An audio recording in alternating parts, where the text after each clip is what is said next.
AK institute of education channel में आपका स्वागत है।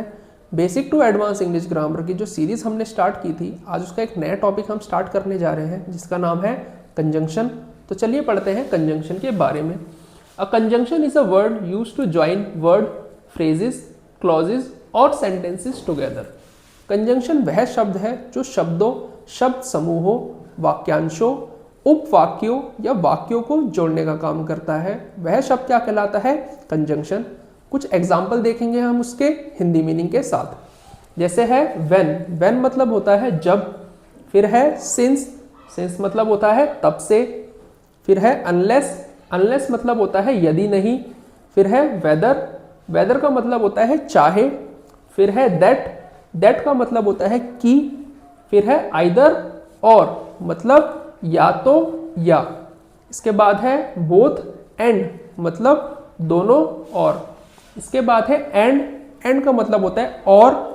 इसके बाद है और का मतलब होता है या। इसके बाद है बिकॉज, बिकॉज का मतलब होता है क्योंकि। इसके बाद है थॉट, थॉट का मतलब होता है हालांकि। इसके बाद है एज वेल एज, मतलब साथ ही। इसके बाद है इफ, इफ का मतलब होता है यदि।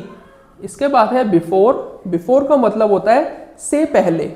इसके बाद है वाइल, वाइल का मतलब होता है जब। इसके बाद है वेयर, वेयर का मतलब होता है जहां। इसके बाद है अनटिल या फिर टिल, दोनों का ही मतलब होता है जब तक। इसके बाद है निदर नॉर, मतलब ना, ना ही।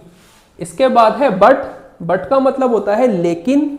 इसके बाद है देयरफॉर, देयरफॉर का मतलब होता है इसलिए। इसके बाद है येट, येट का मतलब होता है फिर भी। इसके बाद है अदरवाइज, अदरवाइज का मतलब होता है अन्यथा।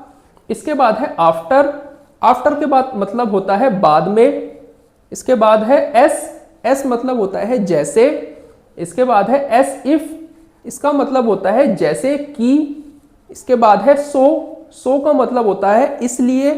इसके बाद है नॉट ओनली बट आल्सो, मतलब ना केवल बल्कि भी। इसके बाद है ऑल्दो, इसका मतलब होता है यद्यपि। इसके बाद है स्टिल, स्टिल का मतलब होता है फिर भी। यह वह शब्द है जो शब्दों, शब्द समूहों, वाक्यांशों, उपवाक्यों या वाक्यों को जोड़ता है। इसलिए यह सब क्या कहलाते हैं? कंजंक्शन।